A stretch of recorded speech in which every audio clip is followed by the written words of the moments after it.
बापूजी नगर येथील शाळेच्या मतदान केंद्रावर 3 पक्षाचे कार्यकर्ते एकत्र आल्याने तणाव, पोलिसांच्या ताफ्यामुळे परिस्थिती नियंत्रणात।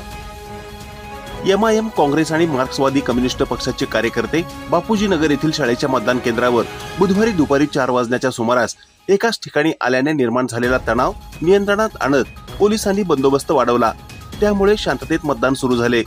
एमआयएमचे उमेदवार फारुख शाब्दी, काँग्रेसच्या खासदार प्रणिती शिंदे आणि माजी आमदार तथा उमेदवार आडम मास्तर हे सर्व नेते आणि कार्यकर्ते एकाच ठिकाणी आल्याने तसेच शास्त्रीनगर परिसरातील बापूजी प्राथमिक शाळेच्या मतदान केंद्रावर मतदानासाठी प्रचंड मोठी रांग लागल्याने तणाव निर्माण झाला होता। यातच एमआयएमच्या एका कार्यकर्त्याने गोंधळ घातल्याने तणाव अधिकच वाढला। याची माहिती मिळताच स्वतः पोलीस आयुक्त एम राजकुमार हे पोलिसांच्या थाप्यासह या ठिकाणी दाखल झाले। पोलीस येताच सर्व राजकीय नेते तेथून निघून गेले। यावेळी पोलिसांचा मोठा बंदोबस्त लावून त्या ठिकाणी मतदान सुरू करण्यात आले आहे। स्वतः पोलीस आयुक्त कर्मचाऱ्यांच्या मोठ्या ताफ्यासह आल्याने या ठिकाणी परिस्थिती नियंत्रणात आली, अन्यथा काहीही घडू शकले असते।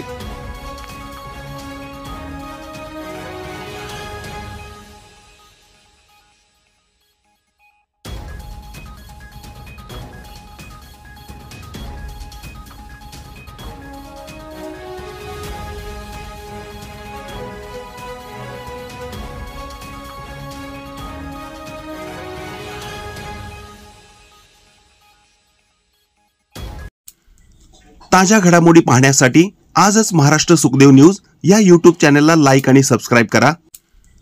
ताज्या घडामोडी पाहण्यासाठी आजच महाराष्ट्र सुखदेव न्यूज या YouTube चॅनलला लाईक आणि सबस्क्राईब करा।